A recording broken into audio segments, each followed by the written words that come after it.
Hello, everyone, and welcome to our panel, How to Run Surveys of the Alterhuman Communities. In this panel, we will cover how to create a community survey, but first, let us have our introductions.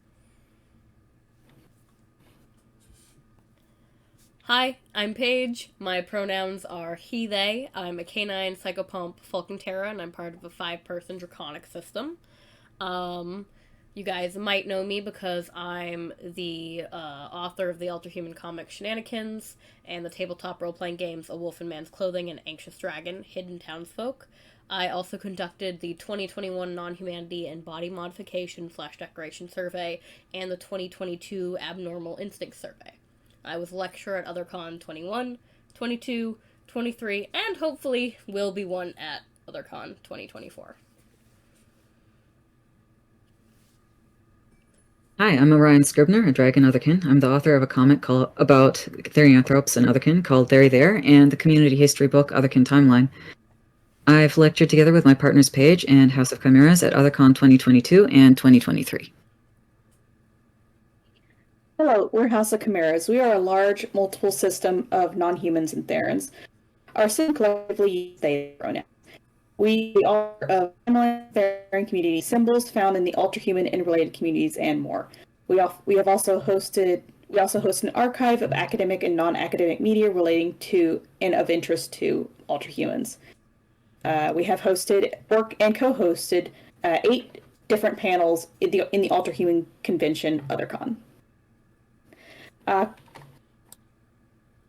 Content warnings for this panel. None. It's rated G and pretty safe. Just know that this panel and the following FAQ will be recorded, and please be cognizant of that fact. With that in mind, let us move on to the focus of this topic. So first things first, you know you want to make a survey, but do you know what the survey's purpose is? What are you trying to learn more about and investigate through your survey? Just by thinking and free writing about your goal, what you want to discover, and what's possible to do, you can create a basic outline and plan for your survey. Unfortunately, surveys, like books, can't just be dreamed into existence, even with all the passion you can muster. You do have to sit down and actually write them, which can be an intimidating and confusing process. A good practice is to start out with an outline. Either create one digitally or make one physically. Draft up what sort of questions you'd like to ask, think about connected things you might like to know about, and then create questions based around them. It helps you to avoid filler questions or anything that isn't actually relevant to your topic, and a survey can be broken down into sections. It's usually good to group similar things together, so when you do start creating that draft, make those basic sections that you'd like to have and figure out what order you'd like to put them in. Plan to keep the worst for last to keep your survey participants engaged. First things first, if you're writing a survey, you need to know about the different types of questions. Multiple choice is probably what you're most familiar with, and allows for participants to pick from 2 or more pre-written choices. These ones are good for yes, no questions. For situations where you're looking to categorize responses, it's usually not a good idea to include write-ins in multiple choice questions. As tempting as it can be, it's easy for participants to put things already included in a list in write-in options, and it's generally difficult to categorize and sort by hand. Scaled questions are questions that give participants a sliding scale of multiple choices. You've likely seen this before in questions asking about frequency of time or a range of emotions. It's usually easiest to do data analysis on scales that have less than 10 options, so keep that in mind. And last but not least, write-in questions are where participants write in a full-length answer. This type of question is great for asking for clarification or further details in connection to a set of previously asked multiple choice or scaled questions, and can be useful in gathering more information on the topics that are just too complex to be handled by the other 2 types of questions. But beware, these type of questions can wear down participants, and they can take a lot of time to process. Next, make sure to keep your questions neutral. While that sounds kind of easy and apparent, it's actually a little tricky to do, and there's a lot of ways you can slip up and end up accidentally leading your participants to specific answers without ever realizing it. Here's some things to look out for. Loaded questions. These are questions that carry baggage, where someone can't agree with them without also agreeing to something else entirely. For instance, if a question asks, "When you eat engagement rings, do you prefer diamonds?"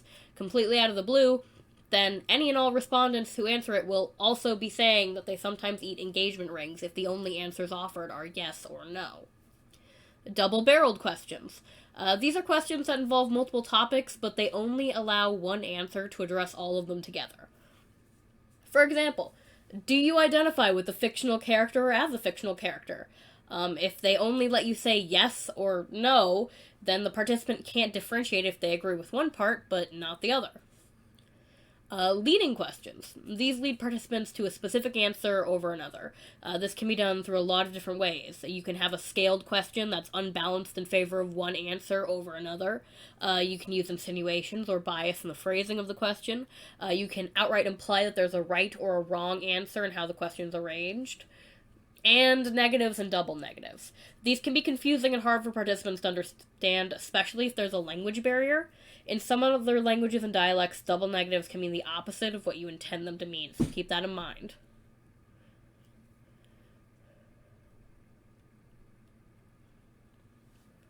Okay, so we're going to show you some examples of non-neutral questions. So you can recognize them, and we'll give some suggestions for how you might reword the question in a more neutral way. So to start with, here's some examples of loaded questions that you might imagine seeing in an actual Alterhuman survey.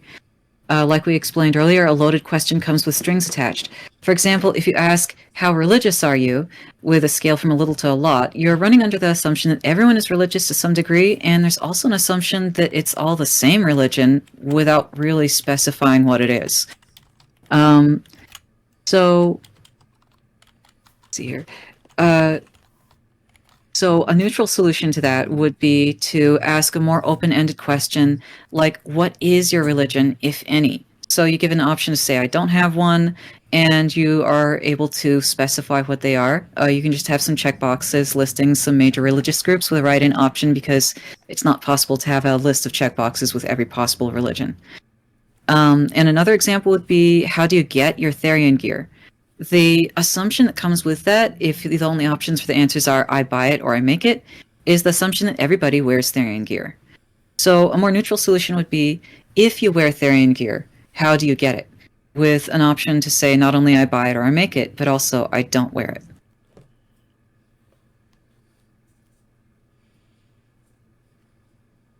Hi, you're up. Yes. Double-barreled questions are questions that ask a participant about several questions in a single question, not allowing them to differentiate between what they agree with and what they disagree with. This can be a way for bad surveys to get edgy responses to controversial topics. For the question, how much do you agree with this statement? I have animal instincts, and I have to restrain myself from attacking others. By asking it this way, you are forcing someone to answer the question that they both have animal instincts and they have to restrain themselves from attacking people.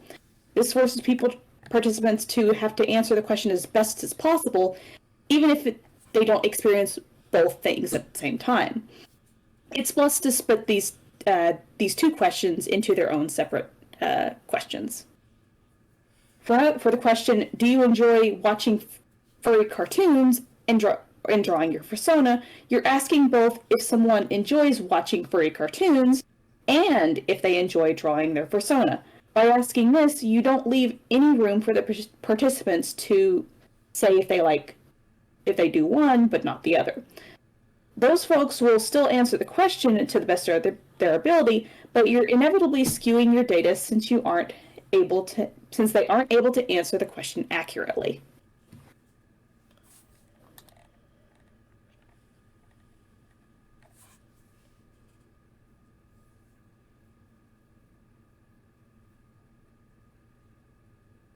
Okay, leading questions.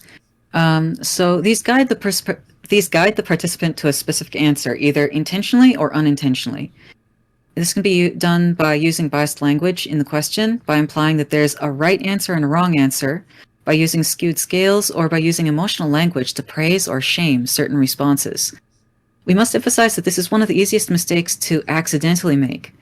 For example, if you ask most other kin, if you have a question that says most other kin hate fiction kin and think they are ridiculous, do you agree? The author might think that they are just stating a relatively common belief that they're trying to debunk or prove to give their reader background information, but actually they're presenting the reader with an opinion that they may not have previously had, and implying that it's a majority opinion within the participants' community. So they've skewed their data for this question. A more neutral, open-ended way of saying this would be, what are your views about fictionkin? And then giving them multiple choice or a write-in option. And that doesn't bring the preconceptions and guide them into having certain opinions. And another example would be one where it comes with not just negative baggage, but positive, telling them what's positive by saying, for example, you think it's healthy and cool that it's popular for teen Therians to do quadropic exercises, right? And you could say that in a more neutral way by saying, rate how you feel toward Therians who do quadropics, with an option for having no opinion in case the reader doesn't know what that is or hasn't really looked into it. And next is negatives and double negatives.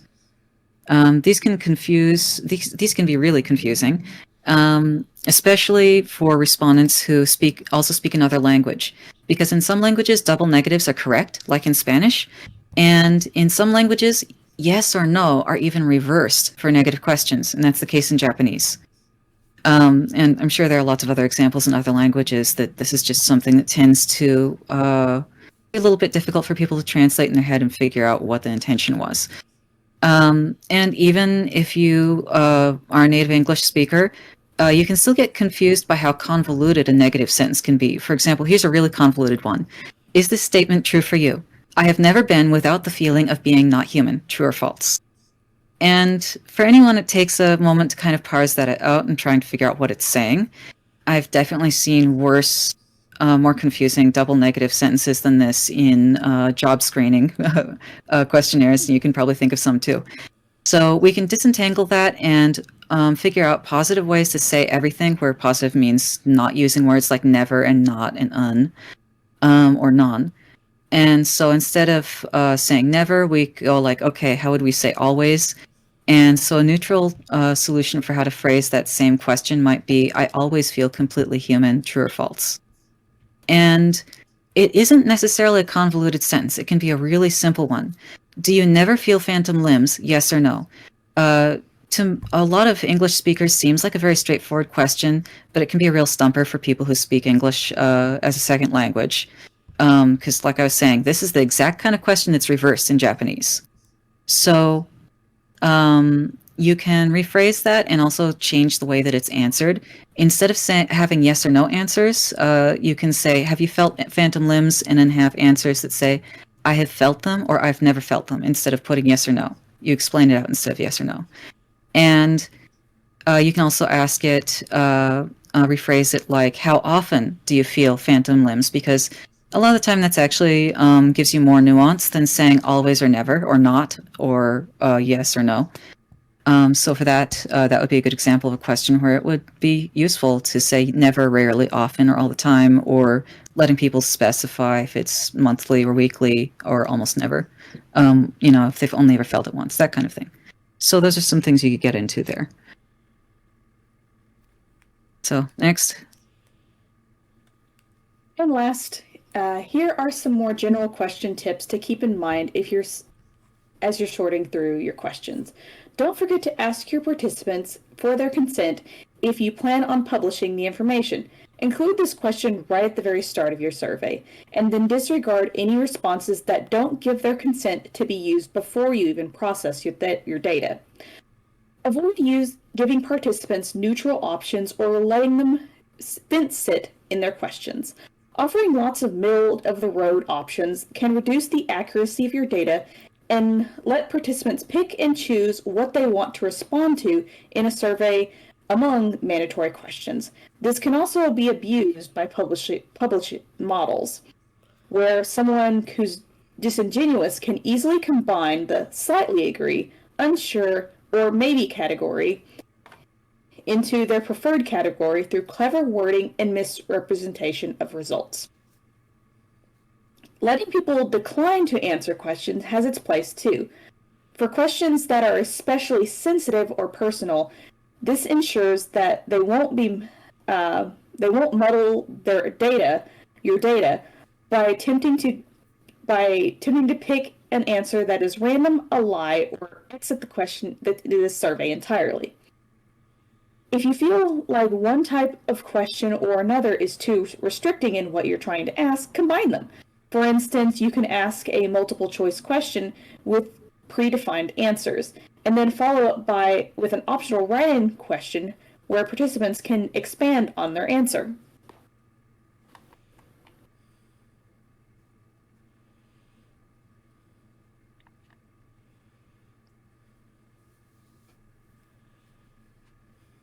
Okay, so this is something that is one of the big things that ruins most surveys that we've seen out there, because it's not something most people know about. Standards of ethics and consent do not allow you to use survey data for minors, and that's something we really want to see this become more widely known. So ask the respondent's age, possibly in more than more than one way, and discard responses from all who are physically under 18. We've seen a lot of surveys where people don't discard the responses from minors, or where they think the cutoff age is 13. And that's an understandable point of confusion, because you have to be at least 13 years old to use social media, or 16 in some countries. But for surveys, that's something where since it's consent and it's outside the scope of what you can do with an internet survey to get parental permission. So really what you have to do is just rule them out. And the cartoon here where there are speech bubbles asking, you must be at least 18 to take this survey. Okay, are you age 18 or older? Yes. How old are you? 6. I'm sorry, but that's not really an exaggeration. That's an actual thing that we see happen on surveys, where you can ask the question multiple ways, and eventually it comes out that actually, yes, the person sending in the response is a minor. They just lied on the first couple of questions, or they didn't notice the age limit, or they decided to play anyway. So those ones have to get discarded. Those are not usable responses. And also, it came out that they are fibbing. Don't do that on surveys.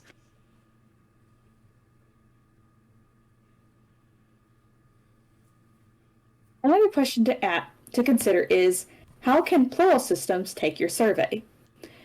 If plurality is beyond the scope of your survey, you can allow one survey response per body. However, if you would like to make sure that plurals are able to take your survey without potentially unbalancing the data regarding physical demographic factors or other body-based factors, you can always open the survey up to take multiple responses from the same person. Just be aware that this may mean that participants won't be able to edit their previous responses.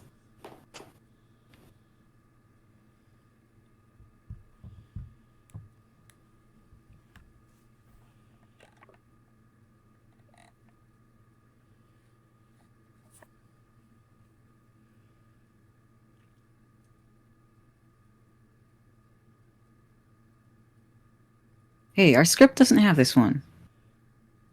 Yeah, this is the improv section. We're into the improv section. Okay. Paige, you want to take this one? Sure. So remember to ask what type of Alterhuman your respondents are, or if they are at all. There's a really common problem in surveys where we'll post and advertise these surveys online, and we'll be like, hey everybody, we're doing a survey about otherkin, please come and take it if you're otherkin. And like anyone who sees it will be like, oh boy, a survey, let me click buttons. Which is a not ideal for data collection, to be honest. It's a common problem where people who aren't part of the communities that you are trying to interview or understand or question will just hop in and take the survey because it looks fun and they don't realize it's targeted. A way to screen out responses from people who weren't supposed to participate is to make your descriptions descriptive, for lack of a better way to put it. Make sure you're very clear about who it's aimed at from the beginning. In your beginning questions, when you're requesting consent, confirming that they're 18 and up, also put a confirmation question for, like, do you confirm that you identify as or self-label as otherkin? Yes or no. And then if people pick no, you can be like, okay, well, this survey's not for you. It's specifically for people who self-identify as otherkin, or coping link, or plural, or etc. and so forth. That's just and go on. Go ahead. I just wanted to say that one of the ways that you can ask a screening question is that instead of you, the survey writer, giving definitions for those identities, have a question where you ask the respondent to define what they think it means. Ask them to, for example, if you're trying to survey plural systems or otherkin or whatever Alterhuman group it is, ask them to define what they think otherkin means, or plural, or anything like that. And if their definition is way too far off the mark, or if they straight up say, I have no idea what any of this means, I just got here, those might be some responses that aren't usable. Or at least it gives you some idea that maybe some of the people showing up there have a very different idea than you did when you're making the survey.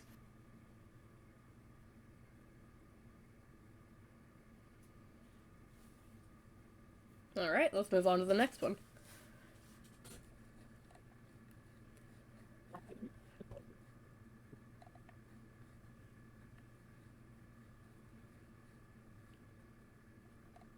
We can take this one. Step 3, publish your survey.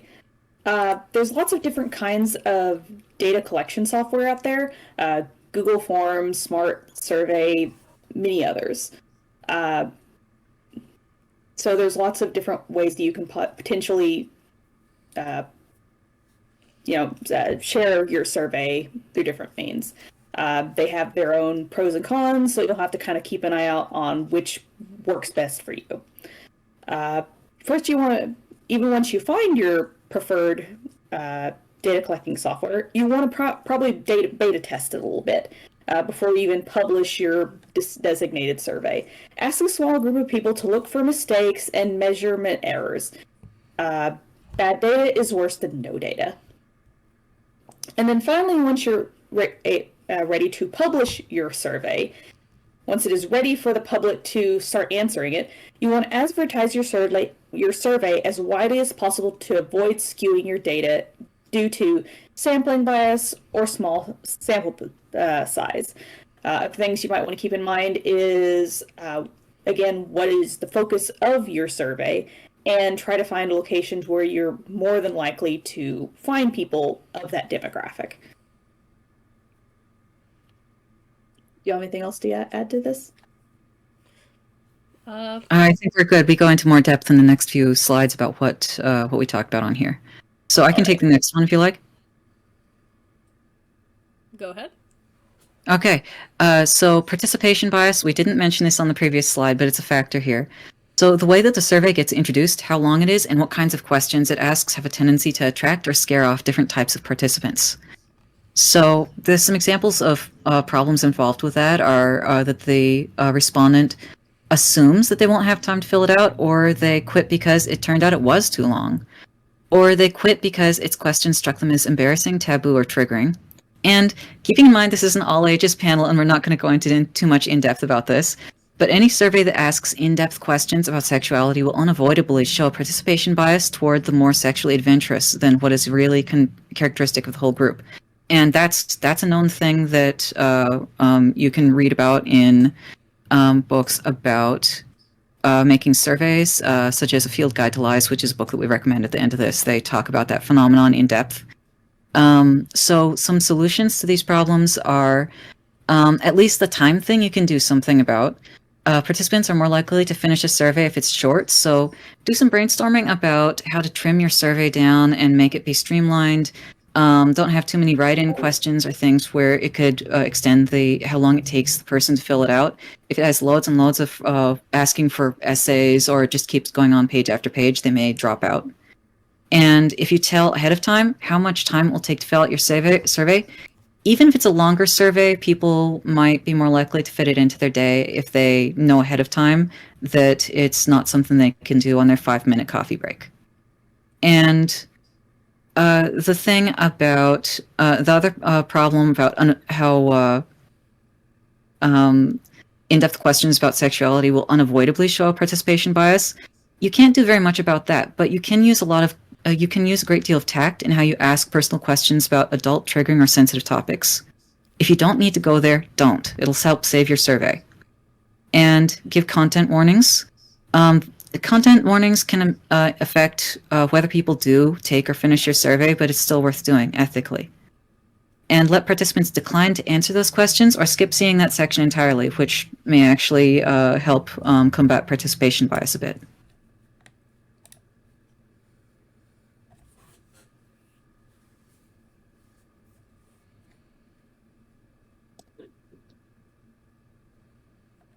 So sampling bias, who wants to do this one? I'll take it. So, sampling bias is kind of what the name states. It's a sample of data that's collected that overrepresents or underrepresents specific groups. So if you only advertise your survey on a Therian forum, most of your responses will be from Therians. It's a really classic problem where people will say, advertise a survey on Tumblr to, the Alterhuman tag, won't advertise it anywhere else or make any effort to get word out about it. And then when the results come back, they'll be like, look, all Alterhumans ever, 20% of them have purple eyes and black hair and don't get periods. Well, that's not entirely accurate now, is it? Even if those results were true, so to speak. Since I'm making a Tumblr reference in this example, it would only be representative of specifically Alterhumans on Tumblr. That is the only thing it would be representative of, not the entire Alterhuman community. If you only advertise it on social media sites where most users are under 24 years old, your survey will make it look like most Alterhumans are under 24 years old. And there's also the classic language barrier problem. A lot of surveys are in English, ergo, it automatically makes it appear that most Alterhumans are from English-speaking countries primarily, when that's not necessarily true. And there are solutions to this, like, if you are looking to only survey Therians, then using a Therian forum to advertise, or many Therian forums to advertise your survey is perfectly fine. But if you want to hear from other types of Alterhumans, you have to branch out to other forums, and other social media platforms, and maybe emailing lists, and maybe going to your local meetups in person, which is hard, but worth it. There's the fact that working adults can become too busy to catch everything on social media sites, so just word of mouth can be really amazing in the community for getting these surveys to people who are no longer active in, like, the Tumblr tags, or the Twitter tags, or who have moved to the hashtag newest social media, Blue Sky, or Co-host, or Pillow Fort, or any of the others that are going on right now. Some types of sampling bias are difficult to avoid, so all you can do is acknowledge them, but talk about them when you summarize your results. Mention your shortcomings. Talk about the flaws in your data. It's important to do this and recognize that, because that gives people who are reading and looking into your data the full picture, and you're not, like, coming across as, like, oh, look at my data, it's completely unfollowable and correct that all other can ever purple eyes, black hair, no periods. Stealing shoelaces from the president.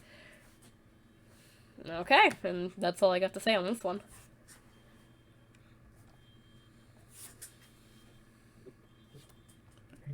We can take this one. Another thing to keep in mind is small sample sizes. Surveys work by looking at a small part of a group and give an idea of what is common in the whole group. But if your survey is too small, it skews your data. a number of problems with this is if your survey is only heard from a single group of a few friends, they have similar backgrounds, opinions, etc. It doesn't give an idea of the diversity outside that group. Surveys about Alterhuman community, if you have less than 100 people, it's too small. So a couple of solutions to this when it comes to your the first issue is advertise your survey as widely as possible. Make a long list of websites and groups where you want to spread it. Reach out more by mailing lists and word of mouth. And if you have any relevant offline groups, spread the word to this survey as well.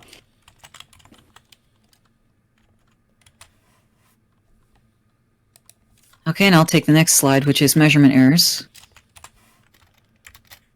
So measurement errors are a whole other thing, where the survey doesn't end up measuring what it meant to measure. And there are a bunch of reasons why that can happen. Some of them are hard to plan for. Participants answer questions in unexpected ways. They take a question to mean something different than intended. The answer that would be accurate for them to give isn't an option that you allow. And also, they answered it wrong by mistake. And another reason why measurement errors can happen is if you ask the wrong questions for what you intended to measure. You think you're measuring one thing when you're really measuring something else. And this last one, where it's your own fault for not realizing what you were actually measuring, the solution is to consider your reasoning behind your questions and try to become aware of your assumptions and why you're asking. So, for example, a really famous example of this is that IQ tests turned out not to measure intelligence, but familiarity with white middle-class culture. And about the other things where participants end up answering questions in ways you didn't plan for, that's something that really helps to have beta testers look at your survey before you publish. You and your beta testers need to read through your survey and try to imagine how participants might misinterpret your questions the very wildest ways you can imagine, or where they might want to answer them in ways you weren't prepared for. There's going to be somebody out there who says, no, that doesn't apply to me, to something that you didn't even realize. And about the one where people answer things wrong by mistake, you just have to do your best to make your survey design not be confusing or ambiguous. All right, and this next one is Page.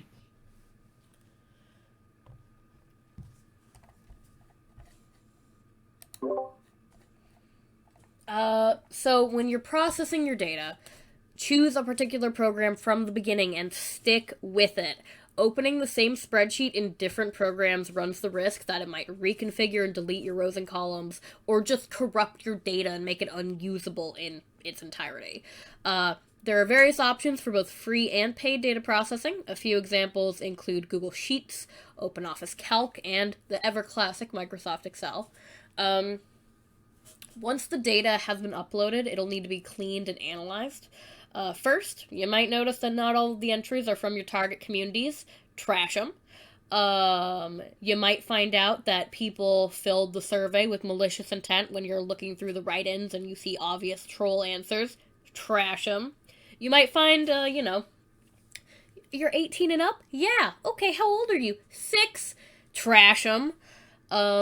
You don't have to keep that data in there. Don't keep that data in there. Delete the survey responses from people who were not supposed to take your survey. Once that's done, it's time to analyze it. During this phase, remember that data will have to be made anonymous. You have to make the data anonymous. The process of anonymizing includes removing any identifying features from the survey data. If people leave you their Twitter, you remove it. If people put their names down, you remove it. If people put a hyper niche specific kin type that is like waving a red flag so that everyone knows who that person is, you remove it. That last one's specific and like highly unique to our community. Like that's not something you're going to have to do in a majority of like surveys for like the general population, but if somebody says that they are a canine psychopomp Fulcantera, who do you think that's gonna be?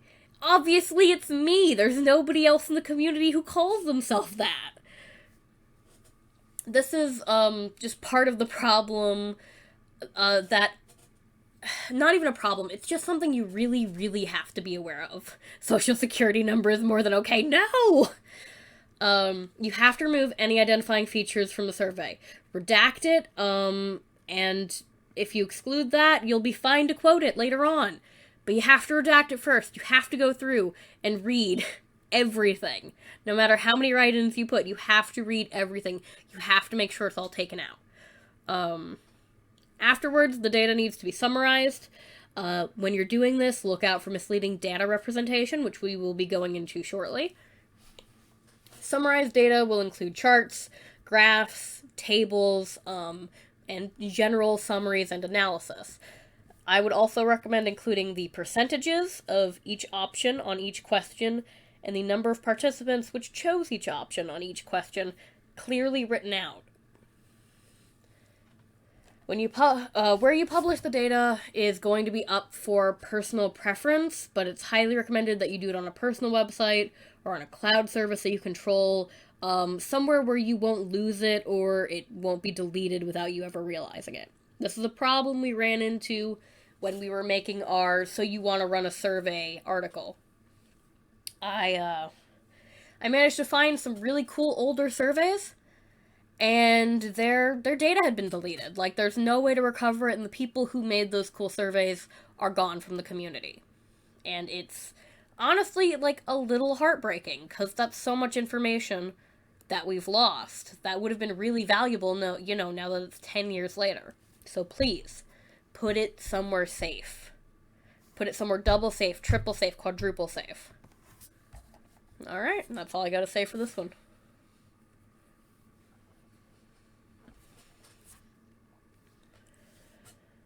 So, in regards to misleading data presentation, there's a couple of different ways you can do this. And I'm going to tell you right now, just because I'm going to tell you what this looks like does not mean go out and do it. I'm telling you how to recognize it, not how to commit data crimes. Let's be clear here. So first off, there is manipulating the scale.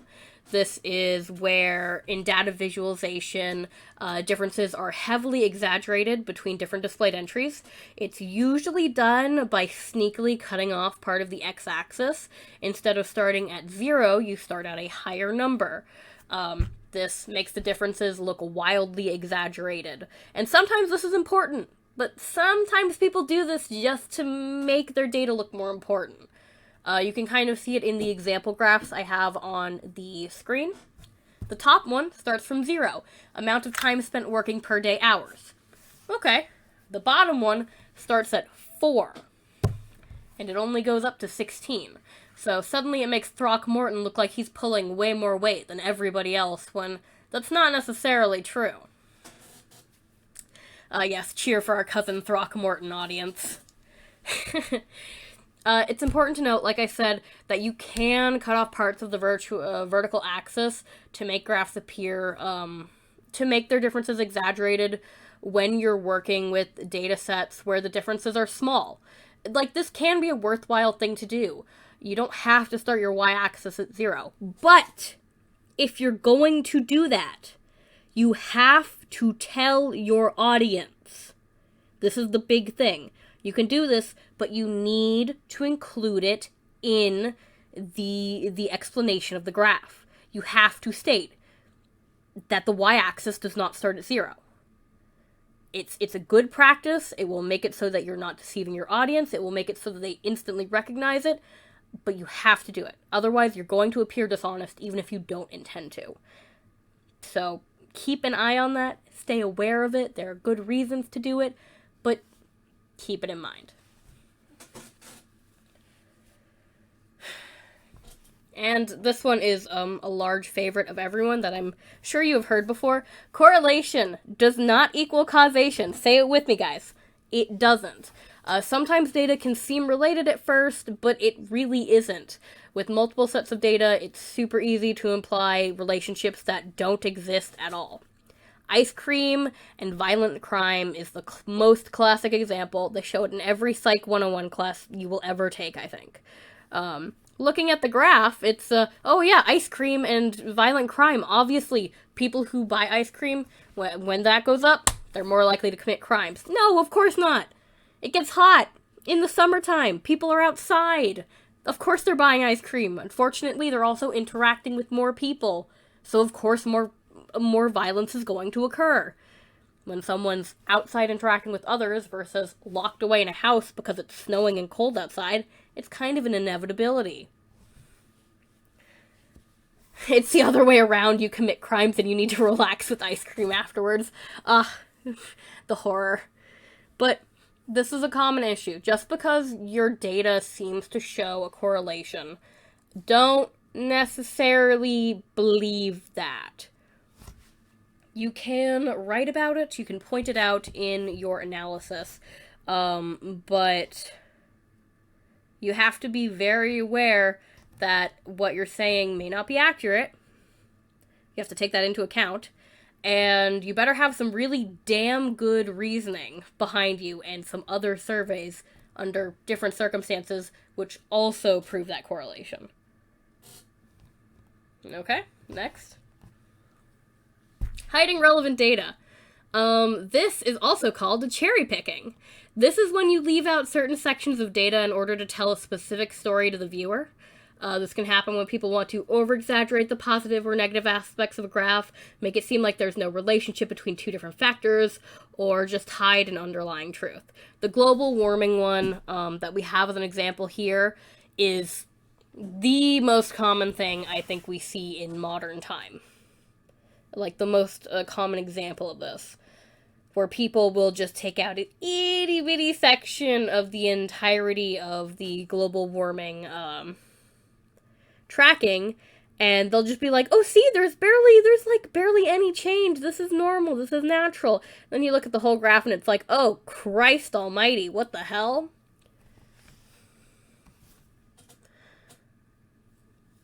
All right, next. And then we have unconventional visualization, my beloathed. I know that so many of us are brilliant and amazing artists. And I just want to tell you, leave the artsy shit out of the data analysis, please. If you use confusing or backwards data visualization, your charts and graphs will say the opposite of what they're meant to say. And this can be used in, like, really awful ways. What the hell is this graph doing? Yeah. Yeah, that's what I said the first time I saw it, too. If you look closely at the graph on the right, you can see that the y-axis starts at the top. So, at first glance, it looks like, oh wow, after Florida enacted its stand your ground gun law, the number of murders committed using firearms drastically dropped. No, it didn't. It drastically jumped. It went from, like, what, I want to say 480 to 820? Yeah, the graph is upside down. They flipped it, and, oh yeah, in the x-axis. I don't know what they're doing there. You have to, please, I know it's, keep to the standard. Don't try and get fancy with it. Just make it very, very clear and concise when you're creating your graphs. If someone looks at your graph and thinks the opposite of what it's meant to say, you have fucked up somewhere and you need to fix it. What is that? Everyone is screaming at that. Okay.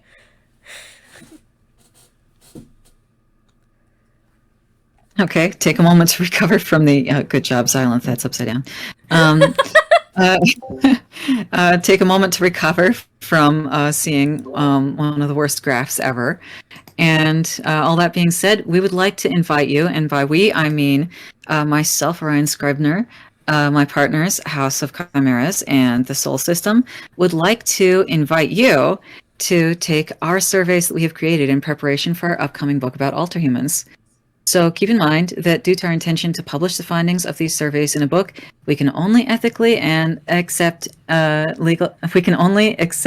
responses from those who are 18 years or older, like we were talking about. And remember, that's not ageism. That's not a rule we made up. That is actually how it is. That's the rules for consent in regard to people of different ages are different than they are for adults, because of the assumption that people who are minors have to have an adult looking after them, and they're not ready to be making all their own decisions yet. So that's basically what minor status is. We have a link here, which Paige just pasted into the chat. That is for our mailing list, so that you can sign up for updates and any other surveys we come out with for this project. Right now, we have 2 surveys that are open right now, one for Otherkin and one for Therians, and we'll explain more about which one to do or both. So first is the Otherkin survey for our book. And so if you identify with another Alterhuman label but not Otherkin, you can skip this survey. We'll have other ones for you. So you don't have to just go like, oh, I don't really identify as Otherkin, but I guess it's an umbrella term. I'll take this one. No, don't treat it as an umbrella term. Only take this survey if you actually do identify as Otherkin and feel like that's the right label for you. We're not lumping you together with this one.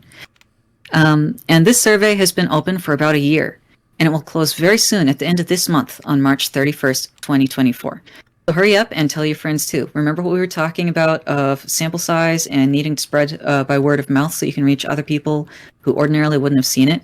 I think we have gotten pretty good reach on social media sites where people kind of follow us anyway, like on Tumblr, but we'd really like to reach some other people who have a bit more different of views than that, different experiences. So it's not just, like we were saying, so it's not just Otherkin on Tumblr.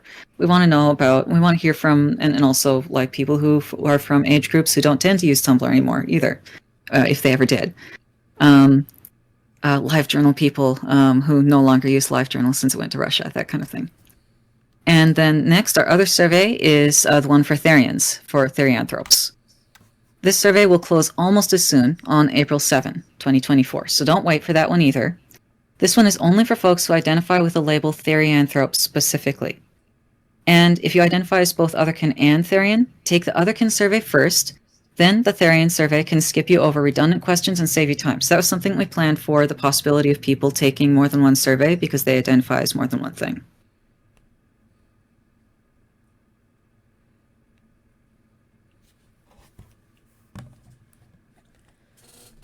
If you'd like to read more about what we discussed in this panel, we actually have an e-document that the 3 of us worked on called "So You Want to Run a Community Survey." This can be located either on the Invisible Otherkin at neocities.org website or at on our website at House of Chimeras. .neocities.org.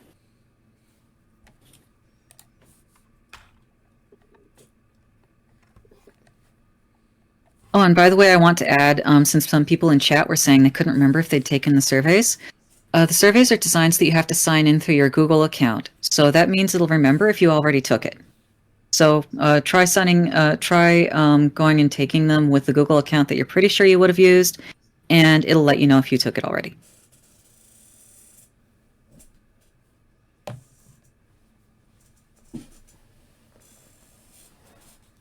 If you'd like to read more, these are some recommendations, I believe, from Orion. How to Lie with Statistics and A Field Guide to Lies, Critical Thinking with Statistics and the Scientific Method.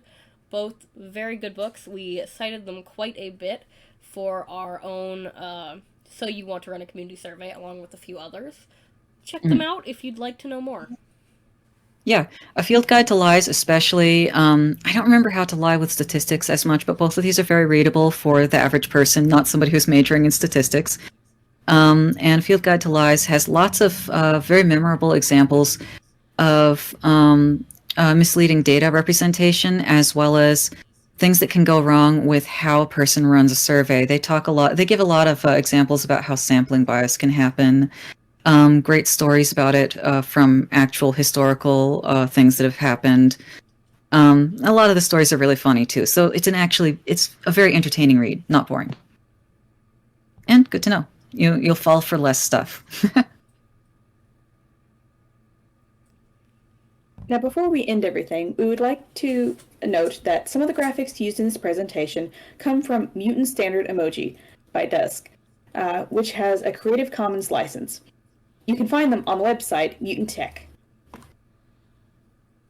Right. And if you're wondering about some of the other pictures that we had in there, the pictures that show the three of us, those are ones that we drew. I drew one of them, and Paige drew the other two. And the other graphics that people were thinking were cute that had puppies and stuff like that, those are stock that Paige found. So now it's discussion time. We were going to have some prompt questions on here, but we'll leave it to you to come up with what kinds of questions were raised. Like, what questions do you have? Do any of you feel like running a survey now? Do any of you have questions about surveys that you've seen or might see, and problems to look out for, problems you've seen, funny stories, anything? Let's hear it. So you can put those in the panel questions channel, and keep an eye on that. Okay. Felt, what if I don't remember if I already taken the survey? As was said, just to reiterate in case someone didn't hear, try to remember what you have to sign into a Google account, and your account will remember if you've filled out the survey or not. Poppy is asking, how do I do statistical data analysis? I am admittedly not sure I am the person to answer that question, given I'm still in school for statistical data analysis and my degree regarding that right now. So that does give you way more background in it than the average person. That does give me quite a bit more background in it than the average person. Not totally a joke question. I think it would be a good idea to explain the very basics of it, like type of analysis based on data type. Maybe Poppy, the answer for you is that you should go to school for it. Maybe that's the answer. Man, I don't think Go to school. Go to school. That's not a great answer. I'm confident enough to like lecture about religious studies to other people. Outright lecturing on statistical data analysis, like the nitty-gritty mathematical parts of it, I don't know if I'm actually confident enough in at this time lecturing on it. We will say that if you're just wanting to do like an informal survey, we're not sure about others, but we know that on Microsoft Excel, there is ways the Excel spreadsheet will automatically create charts for you. And you can just go through the different types of charts and pick one that best show the data that you've worked with. That only really applies to like strictly like number charts, but that is an option for if you're like, I don't know how to make these charts, Excel spreadsheet can make them for you. That's true. And also Poppy added, I have gone to school for it. I'm asking on behalf of those who want to run surveys. I also just genuinely don't know how to explain the Python aspect of it, because that's what I'm most familiar with. I've been taught how to do statistical data analysis through Python, and R, and I'm gonna be honest, RStudio, woo! Let's go! RStudio represent. That's how I learned it when I was doing my religious studies degree. And I haven't the foggiest clue how to explain that coding aspect. Yeah, we in the list of different programs you can use, like Excel and Google Sheets, we didn't put Google Studio. We didn't put RStudio in that list because it's something where the average layperson would have a bit more of an obstacle. Because of needing to know how to code, but it is something that's free and it's professionally used. And I see Thomas says, sad news, everyone. I attempted to get the cat to meow into Paige's mic. Sorry, she didn't want to speak. I have left the room in defeat. I am a good enough lecturer that nobody even realized someone was waving a cat in front of my mic. Absolutely. Totally undetectable. Smooth as a shark. Smooth as a shark.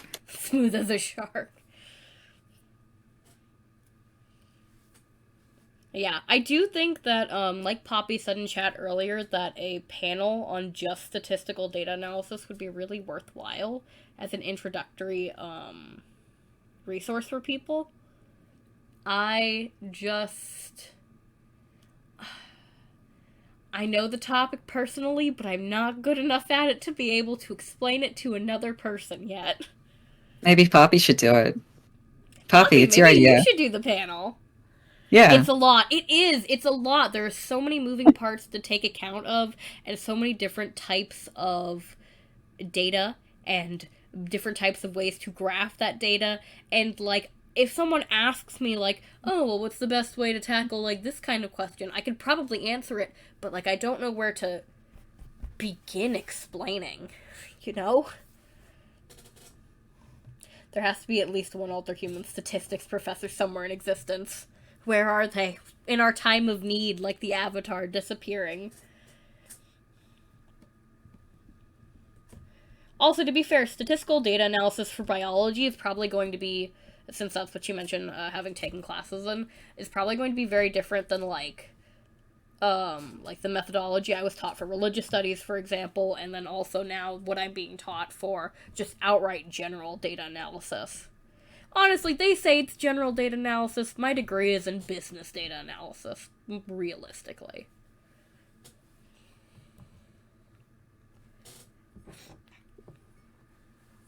Yes, in some different types of surveys, it'll depend on what your topic is. You may or may not really need a whole lot of data analysis if a lot of what you're going to be handling is open response questions. It's really hard to create data analysis just on that alone.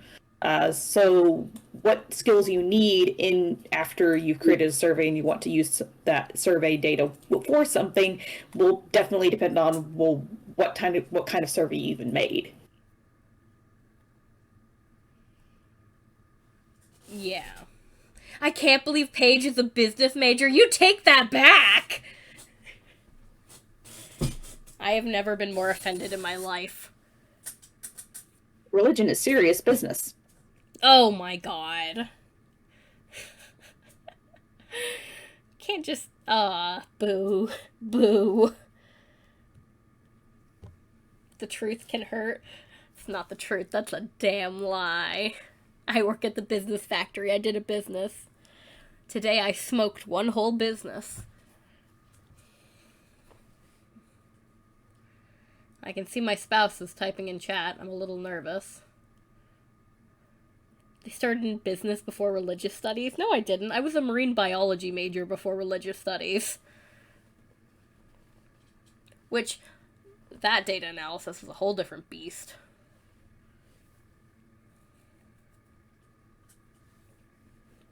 Excel, Calc, Sheets, RStudio. The 4 data analysis programs existed in harmony. That's great. I love that response. Poppy, I haven't visited every field.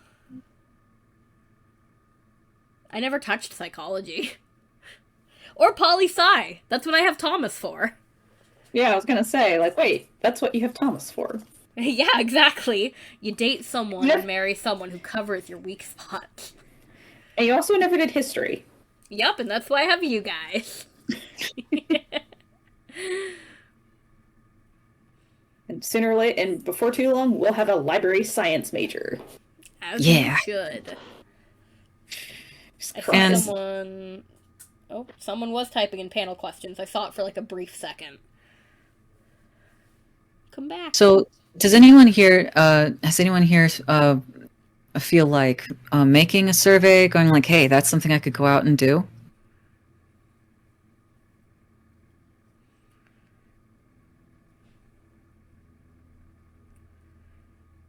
Or has it made them rethink some surveys they've seen and going oh, wait a second.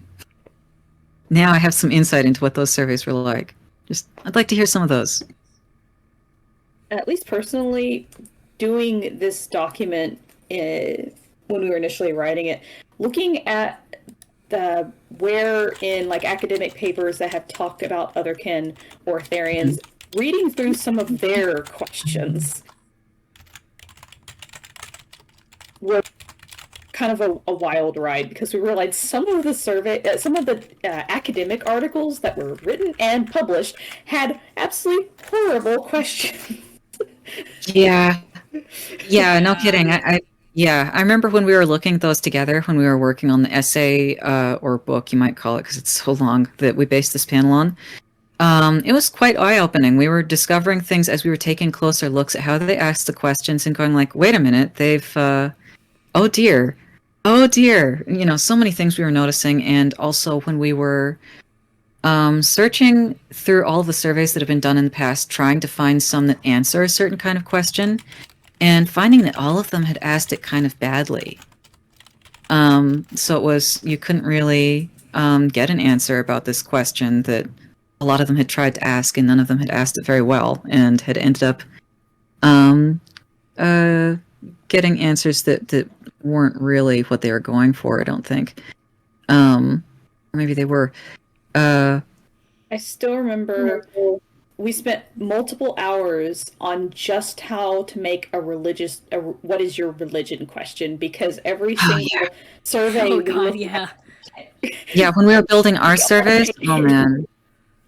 There were some in there that we had to scrap and retry a few different strategies where it was something that was clearly getting too carried away. or just was very biased towards several set of religions over another. Oh, and we also were discovering and sharing with each other things that you can do with Google, which is the platform that we're using for our surveys. That, for example, if you want to have, you can program it so that it will automatically skip the respondent over a section, or end the say immediately if the respondent gives a certain question. So that's great for if you want to skip somebody over some questions that would be triggering, or that they don't want to go into, or that just wouldn't be applicable to them. And it's also a great way to make absolutely certain that you do not collect any data from a minor in the first place. That if somebody says in your question where you ask, okay, how old are you? And they put 15 or 6, they will automatically skip right to the end of the survey, and they won't have the opportunity to enter anything else in. This can also apply for someone that can also apply for if someone was to say, I do not consent for the survey data to be used. Right. It just kind of helps clear out data that would have to be removed anyway. We have a question in panel questions. Severin asks, for making a survey, is there an ideal background to do these things? Do people just become community historians and researchers without academic backgrounds in these things? Yeah, I'm gonna be honest, yeah. Do they just randomly become it? Yeah. Yes. That's kind of how some of us start majoring in those things, and that happens after sometimes. Yeah. After you get interested in something about history and communities, demographic data and stuff like that. Sometimes that getting interested in that kind of thing is how you discover your field professionally. Yeah, 100%. How we got into a history degree and then later took an interest in library science is entirely, we blame the green dragon that we are paneling with, because we took an interest in the history of the Otherkin and Therin community, and suddenly we started collecting academic articles and hoarding them like a dragon. And then suddenly we're like, we want to learn more about doing stuff in history. And we had a bachelor's in history. And then we're like, but we like collecting and sharing articles. Let's go into library science. And, everything went downhill. And I blame also that green dragon, but also that chimera standing next to them for my degree, because when I was younger and in late high school, I got into archiving and historical stuff and thought it was really fascinating because of Orion's timeline and Chimera's timelines. And then in college, I was like, oh, well, I really, really like this religious degree stuff. It really aligns with all of my feelings about research for Otherkin and my passion about lived experiences and how we understand those. And so basically, it is my polycule's fault I am the way I am, before we ever started dating. Yeah. But also there are plenty of very well-created surveys that have been done in the community by people that do not have any significant or specific academic backgrounds in whatever their their survey is about. So don't feel like, oh, I don't have a background in this, I can't make a survey. You can make a great survey just by keeping mind on some of the stuff that we've talked about in this panel and in the document we created. And also, I really want to impress upon people that you don't, like, you won't get the background for doing this unless you start doing it, if that makes any sense. Academia is just learning how to do things, but that doesn't mean you can't start gaining those skills and having those interests on your own outside of college, outside of grad school. You can just do things and learn things and become really good at things, even without, like, a certified professor who can speak 16 dead languages and is considered, like, the peak scholar of all time of their field. You can just do stuff. Just accept that there might be some bumps along the way, and it might be a little bit harder to learn at first, but you can definitely pick it up. Right, and yeah, it is. Go ahead. Oh, there's a question in the chat. What's the biggest topics within the community that the panelists believe people should look into more? Specifically, are there any survey topics that would be beneficial to the community to examine more at this time? So many religions. So many. Religion's a big one. Paige, I know you have opinions about this, and so do I. Unfortunately, some academics outside of the community started having the misconception that otherkin is a religion, which is a huge misinterpretation of it. And we know all about how that misconception started and how it got rolling by people outside of the community who misunderstood and thought that it was a pagan thing. And it's not. And so good if we had some space that showed the religious diversity among otherkin and other alterhumans. And that is one of the things that surveys in general are really, community surveys are great for showing the diversity and how people actually are, rather than generalizations that are just based on what you think is common. And you can find out what it's actually like. Another topic that comes to mind is, because of current events, and also just because it's plain interesting because I'm a nerd, is the distinction and relationship between being LGBT and Alterhuman, and how these things differ, how they correlate, etc., all things, because there's something very notable in the community and absolutely fascinating. I wish there was more research, but also is becoming more and more of a misused thing in politics right now. Yeah, that's a good one. And it would also be good to see some surveys about specific phenomena that tend to be somewhat common among us. Like some of the examples that we had, some of the examples that we gave of questions that could be asked badly or be asked a bit better. Some of them are topics that we would like to see people ask about, like about Therian gear or phantom limbs or instincts. Paige did a really good survey about instincts, but at that time we didn't know about the 18 thing. Thought it was 13. Common misconception. So that's fine. And let's see here. What are some other ones? There's also, I would really encourage people to do research and survey work into common myths around alterhumans. When I say this, what I mean is, like, something really cool I discovered purely by accident when I was cleaning up and analyzing the data for my Ugly Instincts survey was that when I compared the numbers of alterhumans who I had two questions. I had a question that asked, how old are you as an alterhuman in the community? And I had another question that asked about shifts, specifically how frequently people got shifts, and a secondary question related to that of how strong those shifts were. Now, there's been a common legend in the community, like a wives' tale, where the older you get, supposedly, the more quote-unquote settled your phantom shifts become, where they become more consistent, stronger, just kind of a natural part of you. They don't fluctuate as much.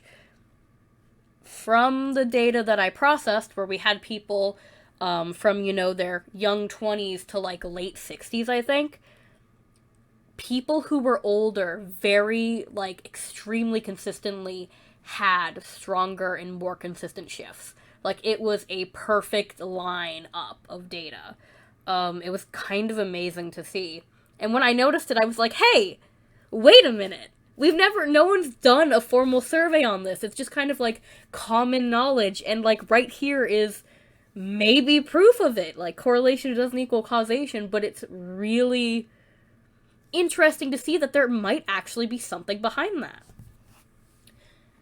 So I want to see more research done on us as a community and these things that we maybe take for granted and don't think about and that are passed around as common knowledge. How many people experience fiction flickers? How often do they happen? I've heard, that everybody gets them from time to time for media that they really get involved in, but how often are they? Are they super common? Are they actually kind of rare? We don't have these numbers. And I want to know them. I want to see them. There's plenty of things like that too, but you get what I mean. And I'm also seeing in the panel stage chat, people have been have been putting some interesting questions and observations there. For example, Ghost asked why people would take a survey if they didn't want their data used in the first place. Sometimes people just open a survey and they think it'll be fun to take it, but they just don't quite understand that data will go somewhere. You would be surprised at how many people take surveys who don't seem to understand that it's not where they want to be. There's always going to be some people there who are like, I'm not part of the target audience. I'm not really over 18. I'm not an otherkin, and I'm taking a survey that's just for otherkin. There's always some people in there where you have to make sure you ask the right questions so that you can screen out and delete those responses when you are doing cleanup at the end. And there were a bunch of people who talked about the relationship between this and professional fields. And yeah, you can definitely do this without college experience. Dasky was saying, you can just do things. And yeah, that's right. You can absolutely become a historian and do all kinds of great academic things without having a college degree or any college experience. That's something you can do. You can do whatever you want forever. You can do whatever you want forever. Yes. Stamp it on your forehead backwards, if you need to.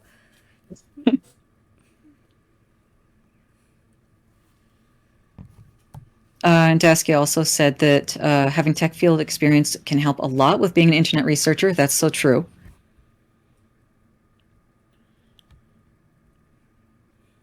Do all the things. Do all the things. A jack of all trades is always better than a master of one. You can do whatever you want forever. Rowan said, speaking as a folklorist, no one knows they want to go into folklore until they wander into it like they've taken about 5 wrong turns, and suddenly they're somewhere interesting. That definitely sounds like folklorists I've talked to, yes. Religion's kind of akin to that. Mm-hmm. You don't know you want to study religion until it grabs you by the throat and suddenly you're in a dark alley getting mugged by Jesus. Yeah, there's so many fields of research where it's like, wow, this is fascinating. I don't know how I can make a living doing this, but boy, I'm really enjoying this. And there are also ones where you absolutely can pivot it into a sensible job that will be something that you'll be happy to tell your parents about. Like, oh yeah, I'm majoring in statistical data analysis. But yeah, there's yeah. Yeah, some degrees are you take a path. Some other degrees are you get whisked away by the fairies and you're taken to the elven realms. That's just how it be.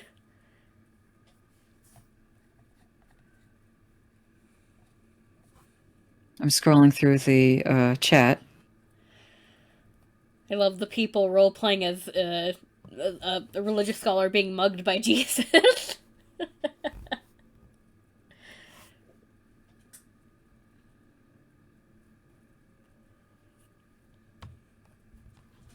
That's the numinous, baby. Paige just started talking about religion one day, and I realized I would never know peace in my life. Yes, my husband can confirm. I mean, I'm sure you think the same thing about psych for him. No, because, I also took AP Psych as well, when we were both in high school. I actually debated majoring in Psych. It's a very interesting field. Definitely not for me, though.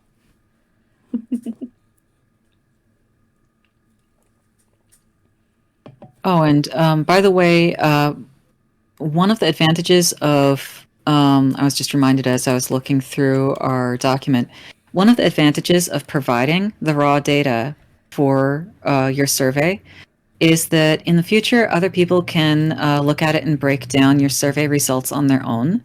For example, with previous surveys where people thought that the age cutoff was 13, like on social media, instead of 18, if they provide the raw data, you can go through and eliminate the results yourself from their raw data from people who were under 18, and then you can see what it would be like if it didn't include that information, or if they didn't delete other parts that you thought they should have deleted, that shouldn't have been used responses. You can do that too. So you can play around with their data. If they provide their raw data, you can play too.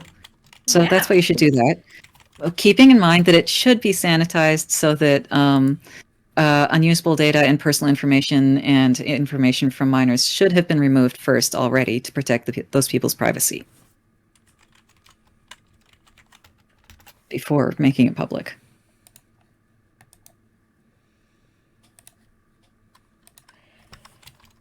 Does anyone have any more questions about, like, any of the surveys we've run, or surveys more generally, or if you're feeling inspired to make a survey?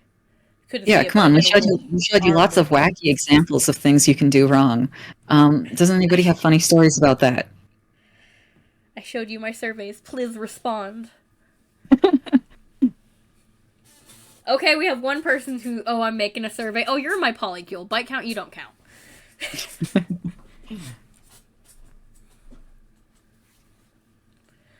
Religious business psychologist statistician Page Shepard. Poppy, quit bullying me. What do you mean I don't? You don't count! You're part of the polycule! It'd be like if Thomas made a survey. You count, but, like, bias. You're part of the collective. Congratulations. You're part of the collective. Welcome to the Borg. Goratrix considering a survey, slowly warming up. Ronnie, also, yeah.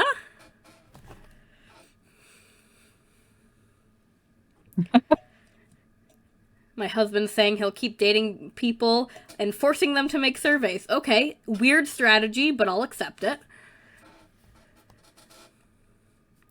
Thinking That's about how you it. start getting the community data that I wish we had been getting all along. Wouldn't it have been cool if people had been designing really good surveys for the whole history of the Otherkin and Therian communities and all these other communities, so that we could just look back and compare over the years how things had changed?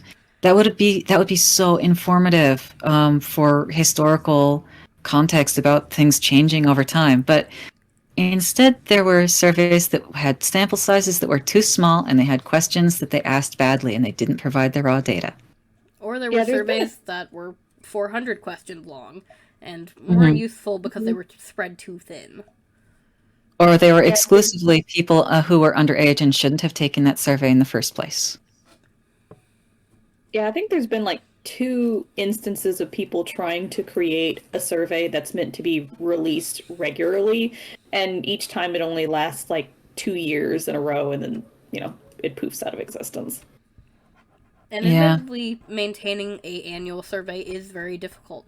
Processing information is a time-consuming, exhausting process that I find incredibly enjoyable, but which most normal people will look at and cry. So, valid, but you should still do it anyway.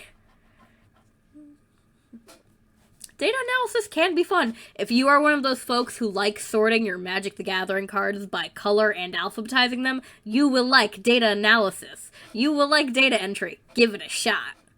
Ooh, candy for neurodivergencies. The greater Alterhuman polycule. Oh no. You know, this polycule gets, the more we're like, what would like a visual image of the relationships look like? A hot mess, I have made a graph. But have you updated it recently? Yes, I did. I updated it for my coworkers, remember? Yeah, and we haven't seen it yet. No, you never showed it to us. I want to know who's in here. Sorry, I'll take a picture and redraw it.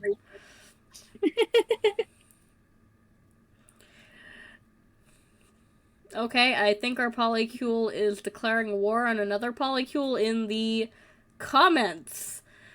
Not where I expected a panel about surveys to go, but I will accept it and lead the charge. There's a fun survey topic. What is the relationship between being plural and being poly? Oh, that would be great. I would love to see that, actually. Everyone immediately screaming yes. What is a polycule? Well, a polycule is a group of people who, they may not literally be dating each other, but they are connected usually by a romantic or very strong platonic relationship. Infinite partners. Because there's more than two. Yeah, there's more than two. Thank you, Shade. That was a good giggle.